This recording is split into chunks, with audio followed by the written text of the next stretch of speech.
Schedule a Zoom with me at GCExperts.com/Zoom. Yes. This is Sean Reitmeyer with GC Experts, the federal contracts guy. Oh, yes. Hey, Sean, how are you? Good to talk to you. Well, it's good to talk to you, too. It's not every day I get a guy saying to me, hey, I've been following all your stuff. Give me a call. And I was thinking, man, flattery will get you everywhere with me. Really? I'm surprised that you don't have more people wanting to speak to you about it instead of just trying to figure it out on their own. I have no earthly idea, but, I'm like the Maytag repairman. I just sit here and wait.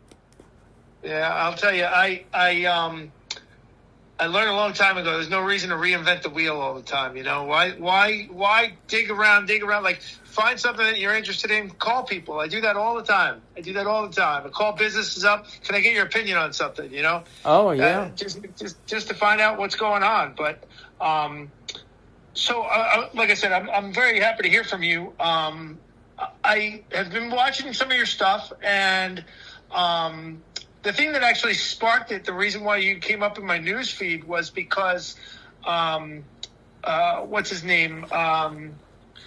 Oh gosh, I can't think of it off the top of my head. It's the guy that David Packhouse. You know who that is? Why do I know that name?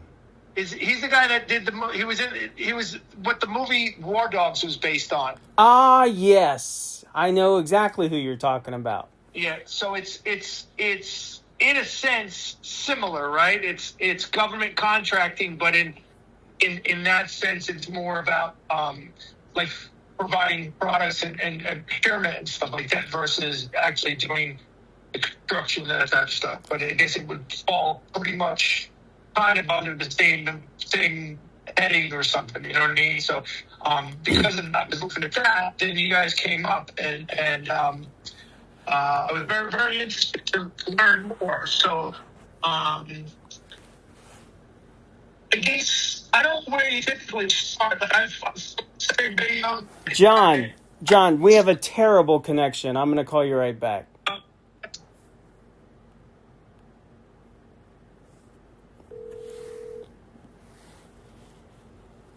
You know what? It's not you. It's me. It's these damn new. I got these new headphones and from Apple, and they don't work.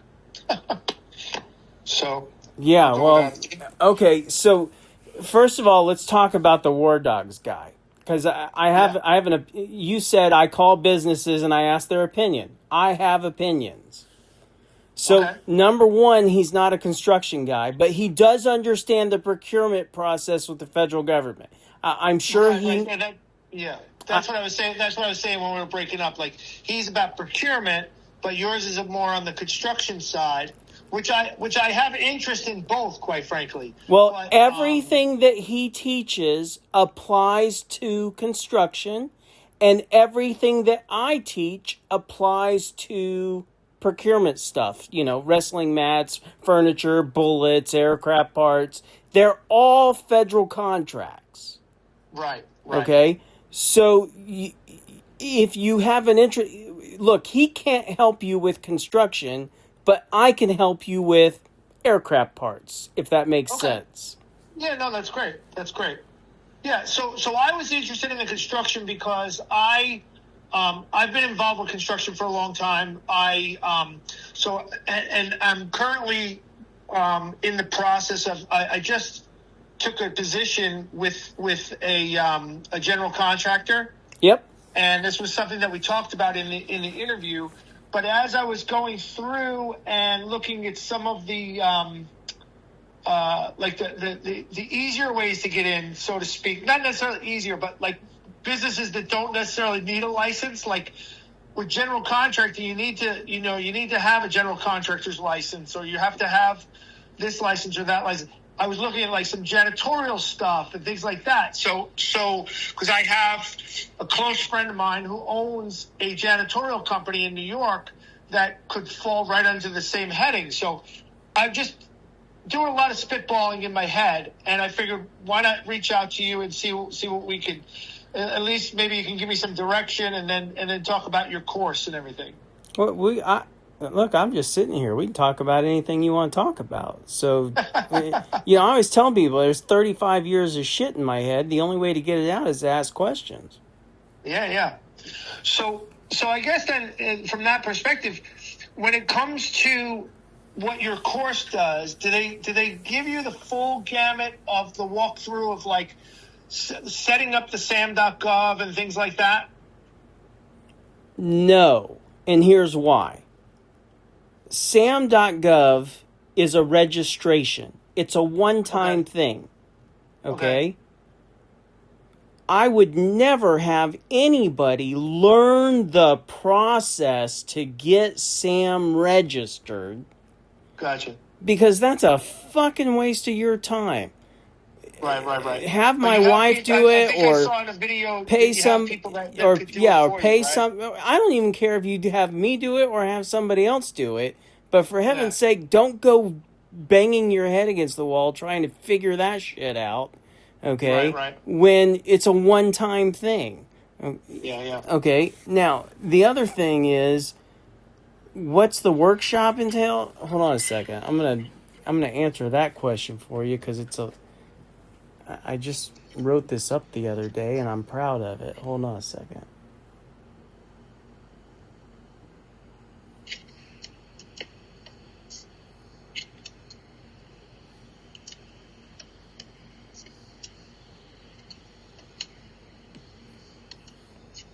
Copy.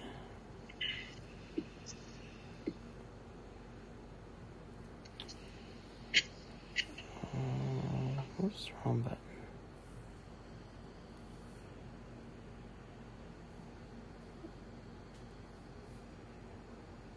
What's your cell phone number?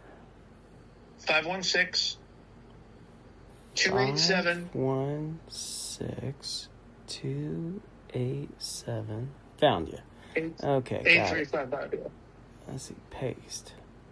So that should come through on your phone. That's I got it. about 60% of what's in that course. Okay. So why don't you just read through that real quick and see if that's what you're looking for.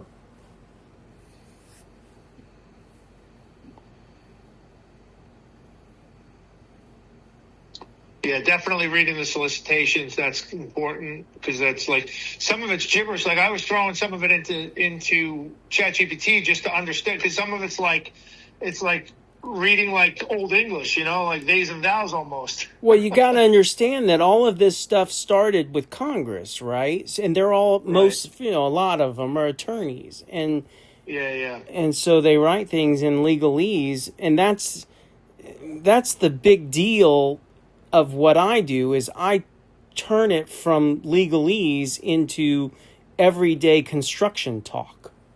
Right. Understood. Okay, yeah, that's great. Now, this is exactly what I'm looking for, quite frankly. And just to tell you, just to preface this whole conversation, the big reason why I'm so interested in it is because you could correct me if I'm wrong, but I think I have a huge leg up because what you explained in your video was really, really astounding, that the million contractors versus $600 billion in business, and then 25,000 in the public sector, then going down to 25,000. But then on top of that, where I have the even bigger leg up is that I'm a disabled veteran. Well, there you go. The set-asides. Yeah, the set-asides is huge. That gets you into the 3%. That's right. That's amazing. Right, and some of the research that I've done, they said that a lot of times, because that's such a small pool of people that aren't, because they're not registered, right? There's probably a whole bunch of disabled veterans that own construction companies, but they're not registered and they don't know. So the big thing is that you make bids and you might be the only bidder. So they have no choice. They have to. John, it's worse than that, okay? And look, I don't offer this up very often, but when it comes up, you got to pay attention to this. Understand that there's 1.2 million companies that are registered to do work with the federal government. Now, 1.2 million. It's not 25,000. It's 1.2 million. Hold on. This is going to get really cool. 1.2 million minus the 25,000 are selling aircraft parts, bullets, cake mix, all furniture, wrestling mats, all that other stuff. Only 25,000 of the 1.2 million are bidding, buying out, and performing construction. Gotcha. Okay, now hold on. It gets way better than this. Okay. A couple of years ago, one of my clients goes through the workshop, the training, the event that we're talking about, and he calls me up on Monday morning and he says, "Hey, Sean, I don't care if the number is 14,000, 25,000, or 50,000. How many registered contractors are there today?" And I said, "Shit, man, give me a couple hours. It's public information. I'll have somebody on my team go figure it out. I'll get you back a number." So I get with my team. 2 hours later, he calls me up and he says, "Hey, Sean, the number is 23,780 today." And I said, "Okay." And he goes, "Whoa, whoa, whoa." "What do you mean, whoa, whoa, whoa?" He said, "There's a really cool number here." "Okay, tell me about it." Of the last 70,000 federal contracts, they were awarded to only 3,000 of the 23,780. And I burst out laughing. And he says, "What's so funny?" I said, "That's the whole fucking reason we exist. Because all these smart contractors out there figure out when you Google, how do I become a federal contractor? It overwhelmingly says you have to be SAM registered.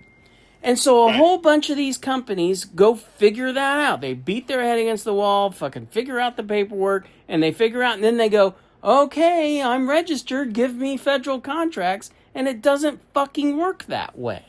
You got to bid on it. They don't know. They don't even know how to bid on it. Okay? And so that's why only 3,000 of the 25,000 are actually getting federal contracts. Now, let me ask you another question. If you did figure out how to get SAM registered and you didn't win any federal contracts, what's the likelihood that you're going to renew next year? Right. It's low likelihood, right? Right. Okay. That's why the number isn't cumulative. That's why it's not 25,000 and then 35,000 and then 60,000, because they don't win and so they don't renew.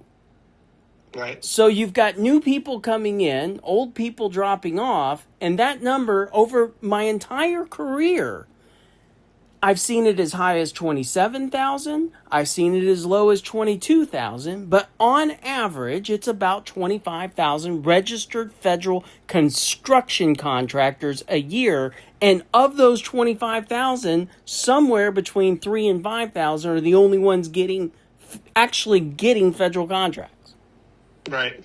Do you see how low this competition really is? And the reason that's why I'm so interested in it, because it really is like amazingly low hanging fruit, and quite frankly it seems, and correct me if I'm wrong, but because there's not that many bidding, like you had said in one of your videos, that there's basically like $1 billion a day, right? And there's no way that those 25,000, even if all 25,000 were bidding on it, there's no way that any of them could, like, you couldn't have 25,000 people doing all of that business, first of all. It's impossible.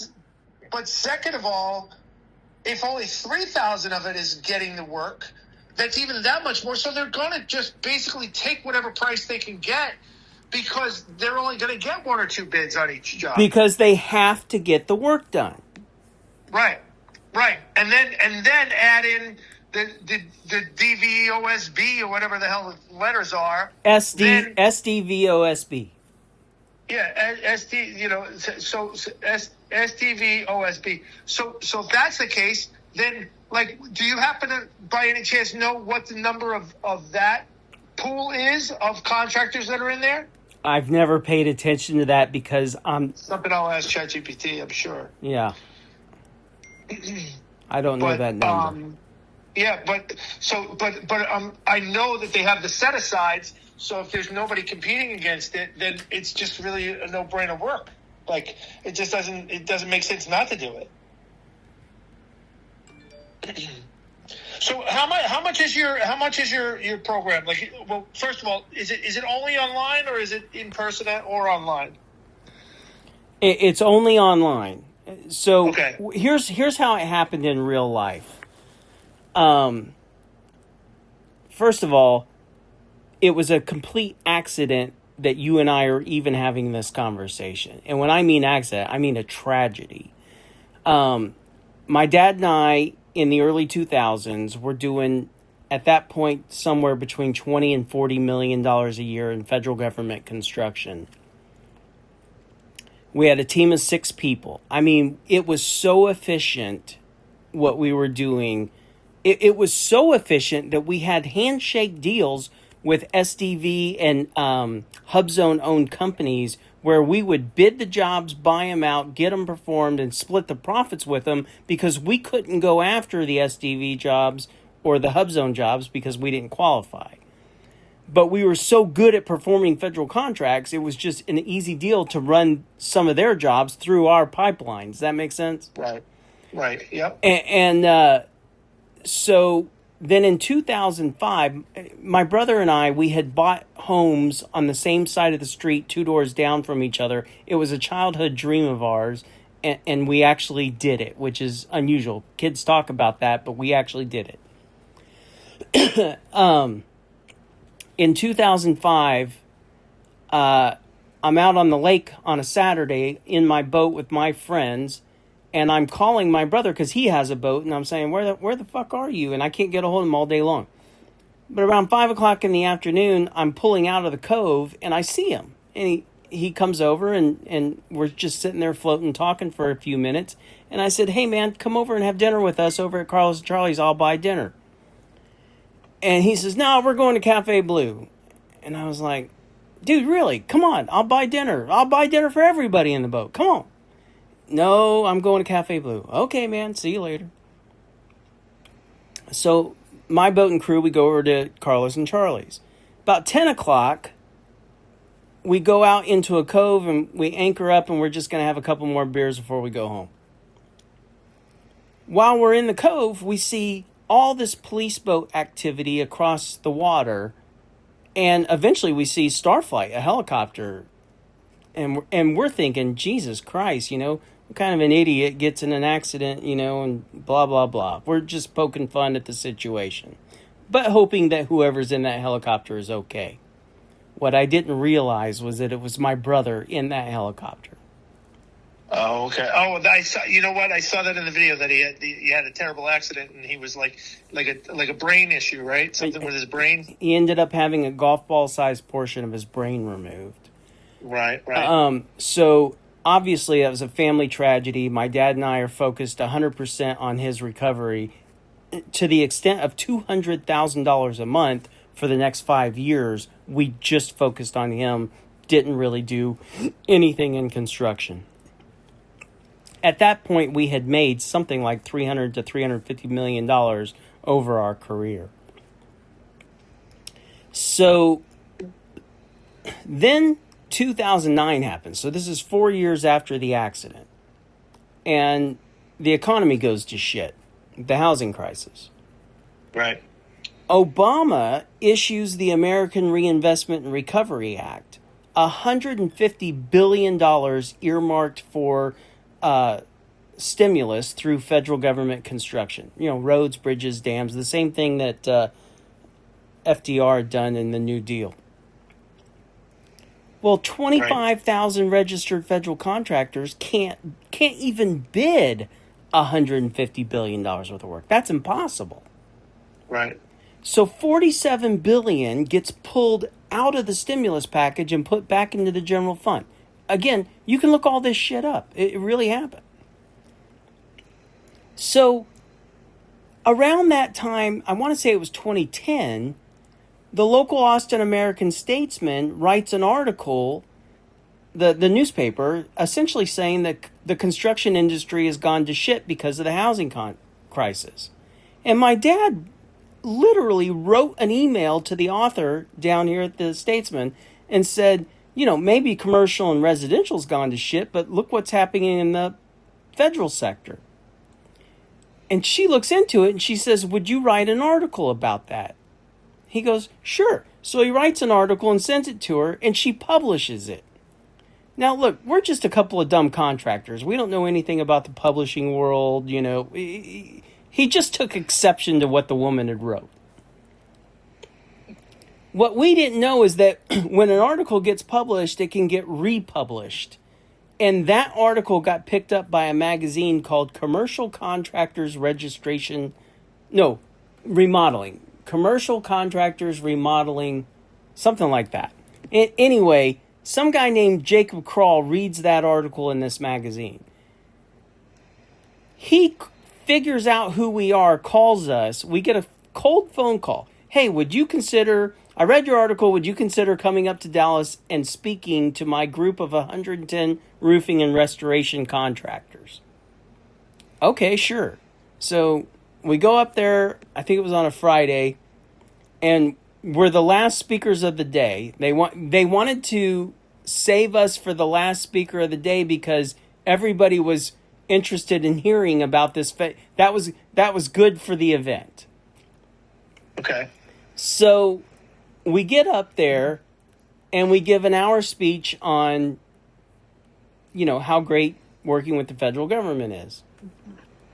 That they pay in 14 days and you don't need any license and all this shit.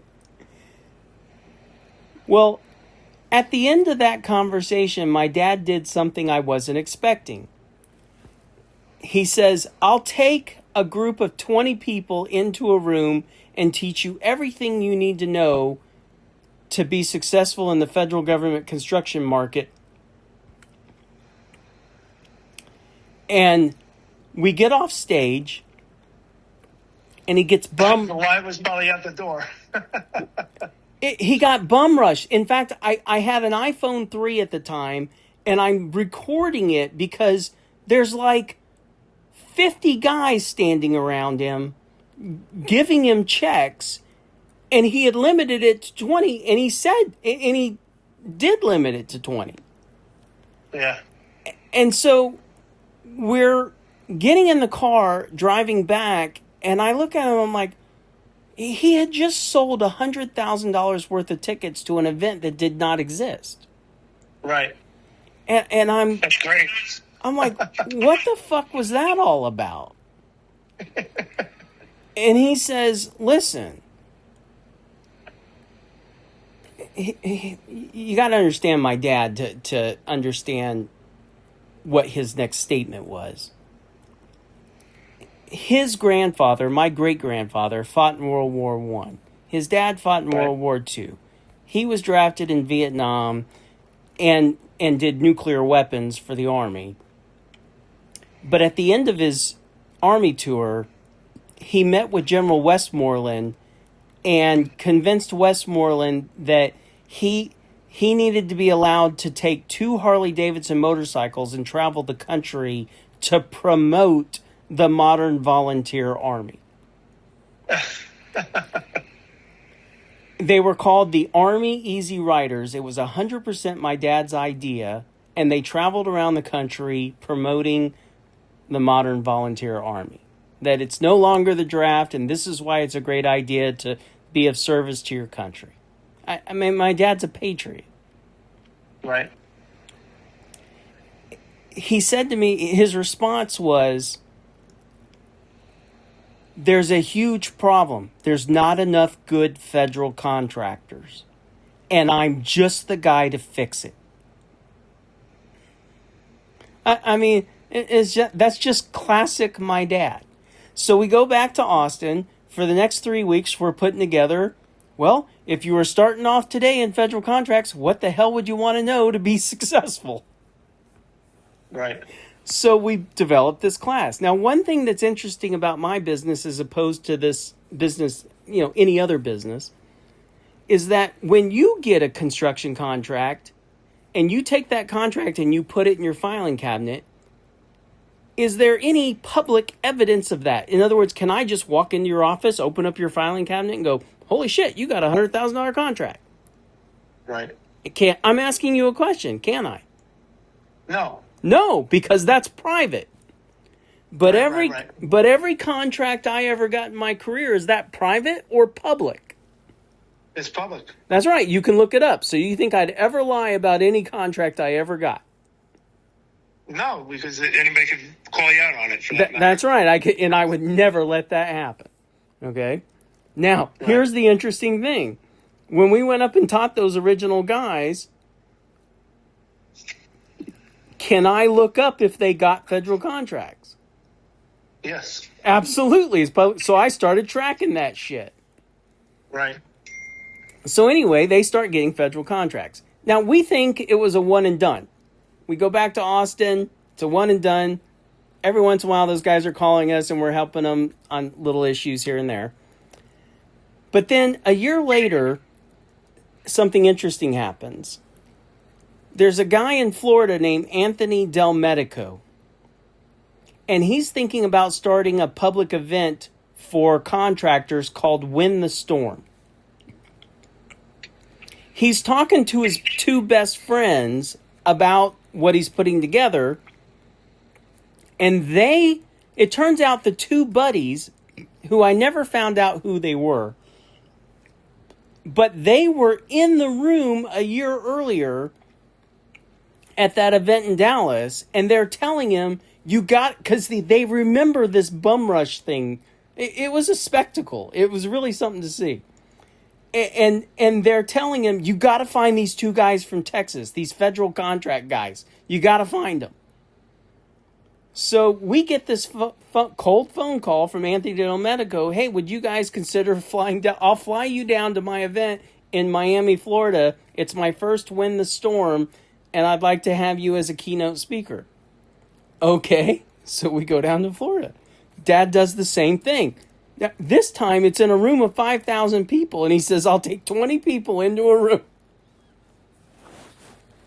Oh, gosh. So then the next year we do it. I want to say the next year was in Phoenix. Then there was another year in New Orleans, another year in Las Vegas. Over the next 9 years, I think we went 7 or 8 times. Same thing every time. So at some point, I start recording the events, and I'm recording them from 6 different camera angles, including all the slides. I'm recording everything. I buy $50,000 worth of video equipment, including a switcher. I get a video guy. I mean, it's fucking remarkable what I put together, because keep in mind, I'm a construction guy, not a tech computer guy. Right. But I put it all together. And so then the pandemic happens. Anthony can't get us on stage. So I think, okay, well, that was fun. We're retired anyway. We're doing this just for fun. And It's over. Then kid comes home for Christmas and he says, you should put this on Facebook. And I laughed and I said, Facebook is for pictures of me eating tacos and where your mom's going to find her future boyfriend. And we laughed. And then a week later, it was New Year's, and he comes home again and he says, listen, let's go to your office, just record a video. That video that you saw of me up on that whiteboard, that was just if you pay attention to that video, there's no edits in it, because I just hit the button, the record button, and I just started talking. Right. And so now the whole thing's online. I took the videos from the live event and put them online, like Netflix. You just log in with the username and password. So the reason I tell you all this is that, we didn't just wake up one day and say, we're the GCExperts. Hell, we didn't even have a name for it, as I recall. I think we came up with the name on the drive home. But but it was an accident that put us here. It wasn't, anyway. For what it's worth. Listen, I'll tell you what. I love the videos because of the authenticity of it. But I could tell you, if you were ever interested, with everything that's going on with AI and everything today, you could create yourself as a video avatar and just recreate them to be super clean and have all the information with your voice and your face still doing it, but without having to go in front of the camera. You just type it all out. It's so awesome. It really is. I do this all the time because I've been in digital advertising for a long time, and I work with a lot of small businesses. And what I do is I help them. Like, you can, these days, you don't need to pay thousands and thousands of dollars to make commercials or anything like that. Like, I can make a commercial in 10 minutes with just somebody's picture and having them standing in front of a house talking about how great their business is and why somebody should use them, and do that in 10 minutes. And it's super quality, high quality, and everything like that. Not that I'm not trying to pitch you on anything, but just like, there's so much that could be updated on it too. You know, I'm sure there's a lot of things that have changed too in the same time since you did it, right? Yeah. I do an update video every year, and to bring everything current in the workshop, Right. and then I edit it into the first 10 minutes of the workshop. That I say, hey, Gotcha. listen, in the workshop, you're going to hear us talk about PPIRS. It's not PPIRS anymore. It's CPARS, CPARS. But yeah, I do a little 10-minute update video. Cool. Yeah. But yeah, so then how much is the online thing? Is it, what is it? Did I see it right? It was like $300 or something like that? And 5,000. Oh, 5,000. Okay. Yeah. Okay. All right. So then that's going to be something that I have to talk to the guys that I'm looking to partner with and put that together, so that I'll be the person to watch it all and understand it, and then put it all together. And then you mentioned that you have somebody that could help to go through the sam.gov and do the registration. Yeah, my wife can take care of that. Okay, great. All right, awesome. And the same thing with the SBA for the disabled veterans. No, because that's a certificate you get from the VA, and then you just add it to your SAM registration. Oh, okay. I thought it had to be registered with SBA. Nope. Okay. All right, cool. Oh, yeah, I see the video you just sent me. Amazon Pacific Timberland got $938,000. Yeah, there you go. Yeah, that's great, because then you don't even have to be on site or anything, right? It's awesome. You can just do so much today. Yeah. All right, cool. One quick question I have for you, because I'm definitely going to talk to the people that I'm looking to partner on this with. In sam.gov, what I did find while we were talking, I was taking a look. So for, like, say, janitorial alone, right? So just putting in the janitorial code, then there's only 586 contractors that are actively registered. Where do I find on there how much they've been awarded each?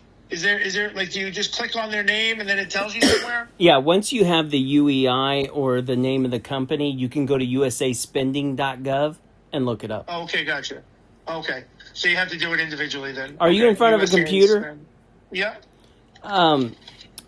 Pull up GCExperts.com/proof.